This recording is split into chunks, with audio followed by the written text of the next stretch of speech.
Добар ден, драги пријатели, добро дојдовте во денешното издание епизода. Моето име е Јосиф Дамјанов и денеска зборувам за тема поврзана со рибите и млечните продукти, односно сакам да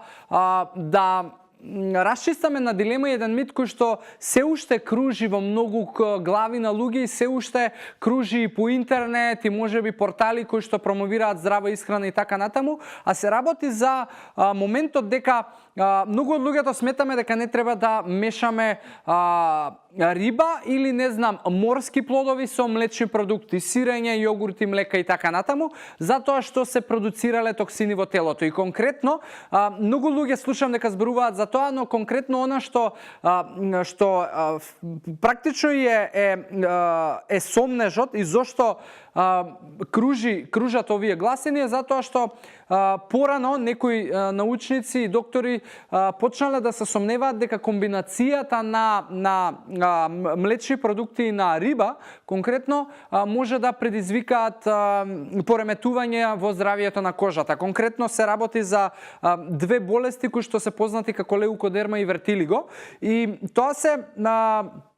пореметување на кожата кои што се јавуваат, но она што е јасно е дека не се јавуваат поради мешањето на млечни продукти и на риба. И практично пред многу години е докажано дека тоа нема никаква врска, и пред многу години веќе докторите и истражувачите се прекинати со истражување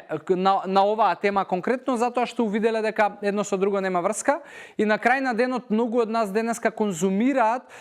риби кои што се подготвени во комбинација со млечни производи, риби кои што имаат дресинзи врз својот состав од млечни продукти, па на крај на денот и кога јадете можеби и туна салата во некој ресторан, знае да биде со дресинг од млечни продукти, дали е тоа павлака или не знам кој друг продукт приготвен на одреден начин, така да мешањето на морски плодови и риби со млечни продукти може да го правите слободно и не предизвикува никакви токсини во телото и не предизвикува никакви пореметувања во здравието на кожата или можеби било какво пореметување, што значи нарушување на здравствената и на нашата добра состојба и велнес состојба. И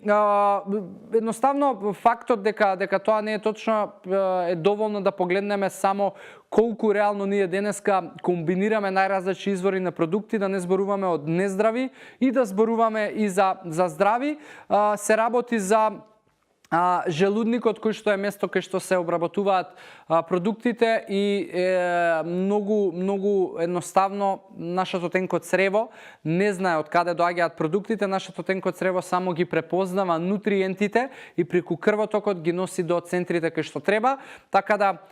без разлика дали се нутриентите од растително потекло, дали се од животинско потекло, дали се од комбинација на растително со животинско или дали од комбинација на два различни извори на животинско потекло, на крај на денот тенкото црево само знае да препознае нутритивна вредност. И она што повеќе треба да се секирате е за тоа колку обезбедувате доволно и голема нутритивна вредност во вашето тело, а не да се секирате и да се фаќате за влакно дали се меша млечни продукти со риба, дали се меша ориз со месо, компир со месо и така натаму. Тоа се митови, глупости кои што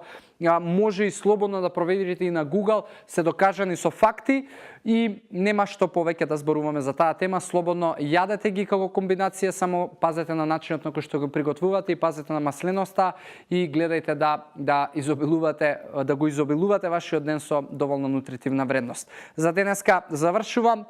Фала ви за внимание. Ask Јосиф, хаштагот е тука за да нормално го искористите или мене во приватна порака да одговарам на вакви слични теми. Ви посакувам убав ден и здрави животни навики. Чао, чао!